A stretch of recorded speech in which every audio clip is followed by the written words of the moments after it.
Estamos de volta, agora a gente vai bater um papo com a Larissa Quaresma, ela que é analista da Empíricos Research, já está aqui para poder bater um papo com a gente. Larissa, obrigada por ter aceito o nosso convite, seja bem-vinda aqui sempre à nossa programação da BMC News. É um prazer estar aqui, Débora, Gabriel, boa tarde. Boa tarde, Larissa. Larissa, eu quero entender como que está a visão de vocês aí para os impactos dessa crise aí agora, que estourou de última hora na SVB.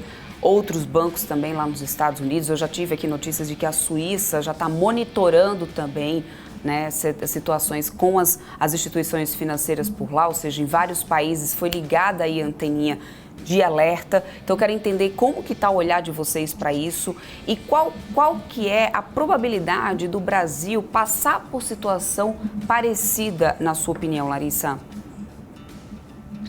Legal, esse é um assunto super complexo, né? Porque todo banco, principalmente os bancos bem relevantes, como é o caso do SVB, ele tem operações com uma série de contrapartes no mundo inteiro. Então, vamos supor que ele entra numa operação de derivativos, um certificado de depósito interbancário ou equivalente nos Estados Unidos.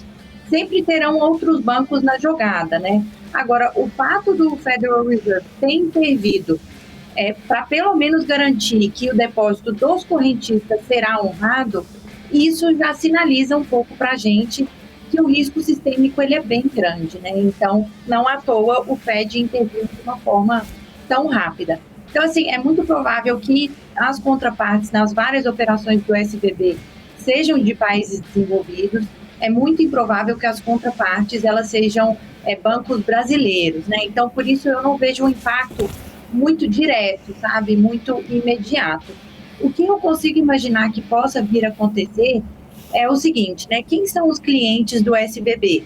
São startups e, no caso de empresas brasileiras, são startups que muito provavelmente pegaram dinheiro de fundos de venture capital americanos ou estrangeiros, né?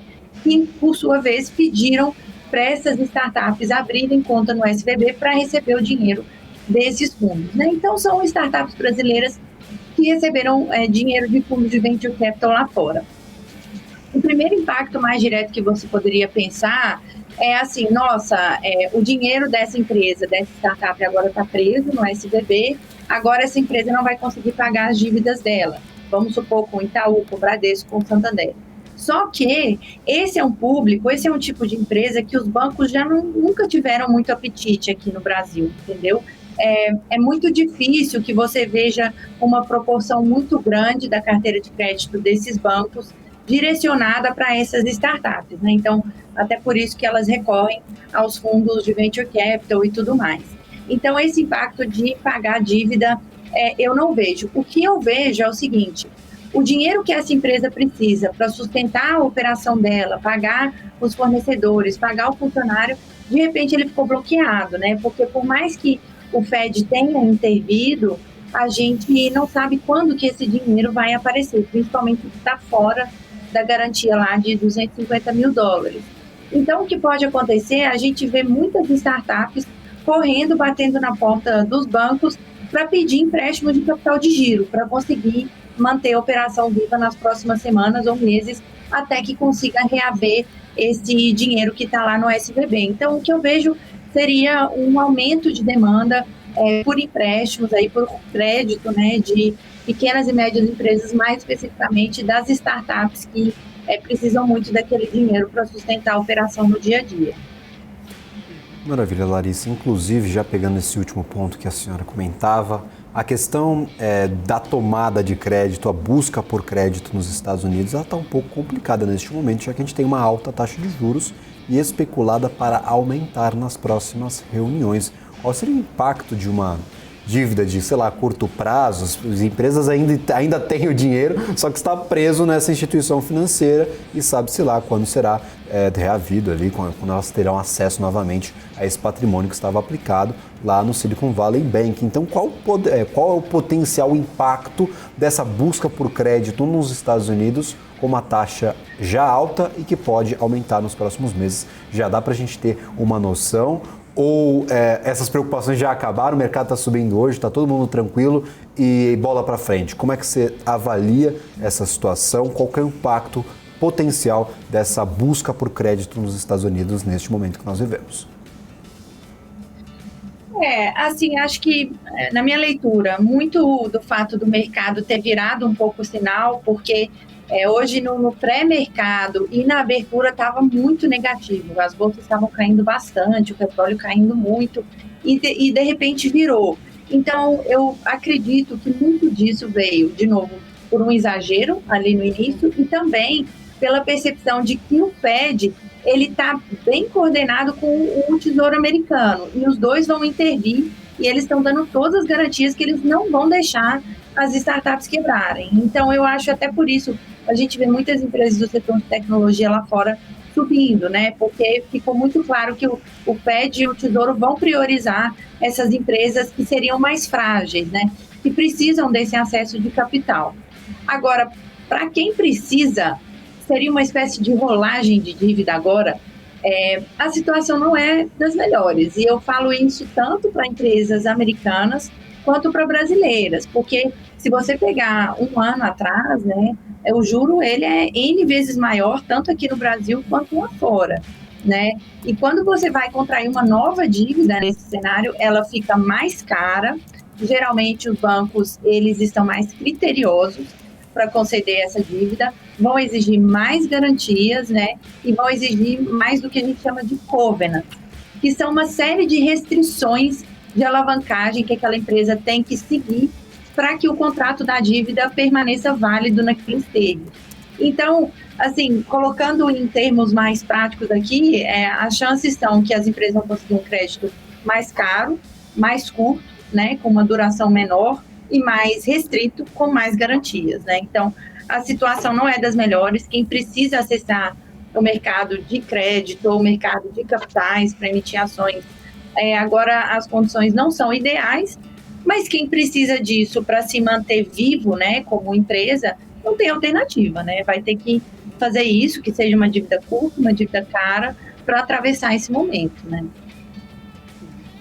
Olhando aqui para o Brasil, né? A gente já teve hoje o ministro da Fazenda dando uma entrevista mais cedo, e eu estou vendo algumas casas também já começando a citar sobre essa crise bancária nos Estados Unidos, isso poder ajudar o Copom, né, a preparar o terreno para uma queda na Selic, né? Porque, por exemplo, segundo disse o próprio ministro da Fazenda, Fernando Haddad, a gente tem uma gordura na taxa básica de juros e ninguém quer ver instituições quebrando.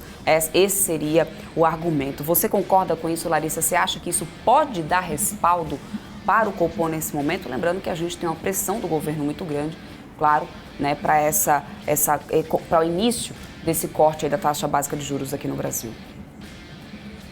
Débora, eu concordo que existe uma gordura muito grande para ser queimada em termos de taxa de juro real no Brasil, que está a mais de 6%, ela está muito alta, né? Talvez seja uma das maiores do mundo nesse momento. Então, sobre esse ponto, eu concordo. Eu concordo que o que aconteceu nos Estados Unidos dá munição para a ala política do governo gerar muito ruído e gerar muita pressão popular, social, de grupos empresariais interessados na queda dos juros. Eu acho que esse acontecimento lá fora dá munição para todo mundo que tem interesse em baixar os juros já.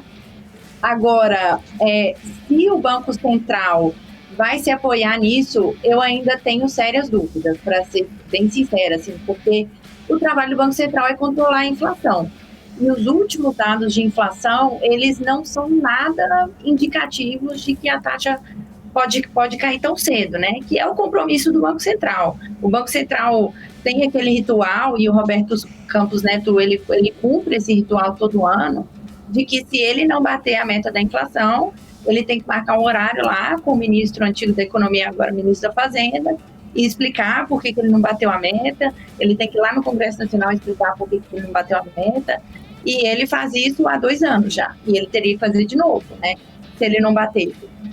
Então, apesar da pressão que fica cada dia maior sobre ele, essa munição adicional para essa pressão em cima do Roberto, colocar ele numa situação muito difícil, né, se ele fosse ter, eu vou usar a palavra preciosista, perfeccionista, e muito levasse a descrição do cargo dele extremamente a sério, ele não teria nenhum motivo para diminuir o juro agora, você está me entendendo? Porque a inflação e a economia não justificam isso ainda. Agora, tem uma questão aí de quanto ele vai resistir, né? Eu acho que quanto ele vai resistir a esse fogo amigo, a essa pressão política de grupos empresariais, para o juro começar a cair logo, né? Então, assim, pano para manga dá, mas eu acho que o argumento máximo e o único, talvez, justificável para o Banco Central é a inflação em si, e ela está longe de justificar, por enquanto. Perfeito. Estendendo a mesma discussão agora para a economia norte-americana. Acabamos de receber aqui uma pesquisa do CME Group, o CME Group, que estipula algumas métricas do mercado, a expectativa do mercado para grandes acontecimentos da economia norte-americana, mas também para outras grandes economias. Nós temos neste momento um crescimento na expectativa pela manutenção dos juros nos Estados Unidos. A expectativa era 0 até ontem e agora nós temos 38,0%, 38% de expectativa do mercado para uma manutenção na taxa de juros na próxima reunião do FED. Já aposta em 50 pontos base, em 0,5 ponto percentual, caiu de 40,2%, essa era a expectativa antes dessa grande crise no setor financeiro, caiu para 0, ou seja, não há expectativa do mercado para subir 50 pontos base já nessa próxima reunião.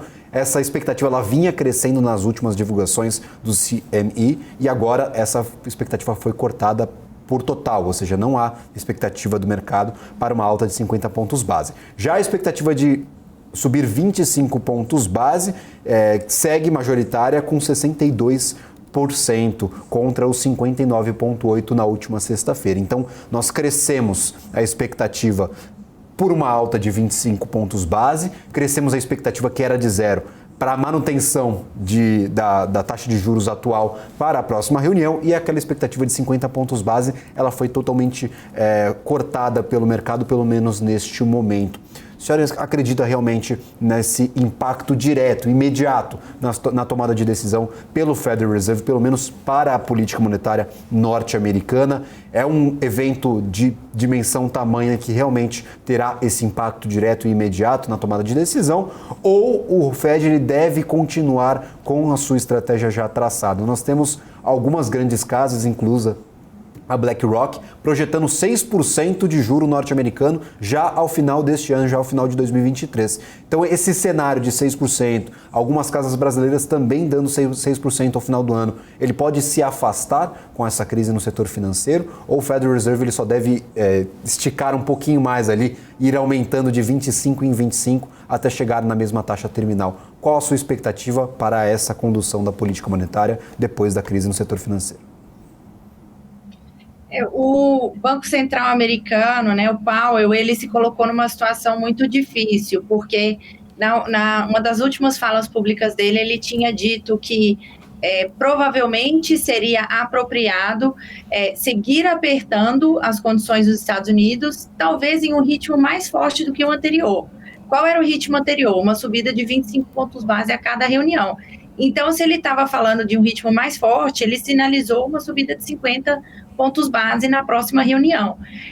Só que quando você se compromete com isso, você se coloca numa situação muito difícil, né? E o mercado passou a acreditar nisso, tanto que as apostas estavam majoritárias para 50 antes, e agora ele está vendo uma potencial formação de crise ali no setor de startups, de mercado de capitais relacionados a empresas de tecnologia. E eu acredito que ele deveria levar isso em consideração, né? O FONC, que é o equivalente ao nosso Copom, deveria levar isso em consideração na hora de tomar a decisão dos juros na próxima reunião. Então, eu acredito que seja até razoável que eles subam em 25 pontos base a taxa de juros na próxima reunião, né? Até porque um segundo fator é que existe um lag, né? Um atraso para o efeito da política monetária ser sentido em qualquer economia, né? Algumas mais, outras menos tempo, mas, em geral, ele não acontece em menos de 6 meses que a taxa de juros está em território restritivo, né? Quando o seu juro real está positivo acima da inflação. Tem muita gente que fala assim que o juro vai passar de 7,5 nos Estados Unidos, hoje a maioria, o consenso está em 6, tem gente que acha que só vai chegar até 5,75. Eu, sinceramente, não é querendo fugir da pergunta, mas eu acho que é muito difícil, e na minha opinião, eu não acho que importa tanto, tá? A qual número o Banco Central americano vai levar os juros. Eu acho que importa mais até onde ele vai levar a economia americana antes dele começar a baixar os juros, né? Eu acho que esse é o principal ponto. E na nossa opinião aqui, é um pouco a visão da casa, de que a economia lá precisa entrar em uma espécie de recessão para que a inflação seja controlada, para que, então, o Banco Central americano consiga diminuir os juros. A gente enxerga pouquíssimas formas dessa inflação ser controlada sem que haja uma recessão. Então, esse é o ponto, e também é por isso que a gente até mantém a posição vendida em Bolsa Americana em diversas carteiras da casa, né? Porque a gente acha quase que inevitável, assim, que essa recessão precisa acontecer.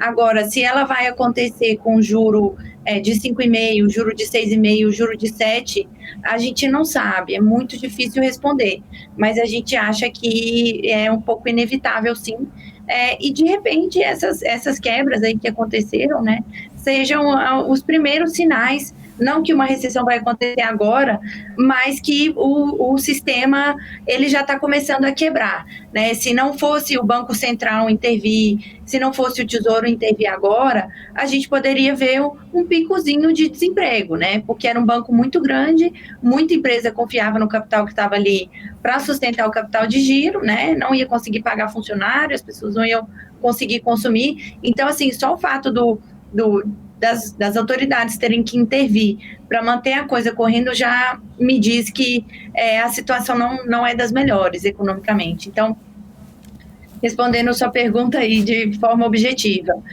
não sabemos até onde vai chegar o juro americano, mas a gente acredita que a gente só vai ver ele cair quando a gente vê os Estados Unidos numa recessão. Maravilha, é a pergunta de $1 milhão, Débora Oliveira. Todo mundo quer saber justamente essa respostinha aí, que parece simples, mas é extremamente complexa. É isso. Sim. Larissa, quero muito agradecer a tua participação aqui conosco, muito obrigada mesmo, um forte abraço para você, todo o time da Empíricos, e a gente conta com vocês sempre por aqui na nossa programação. Até mais.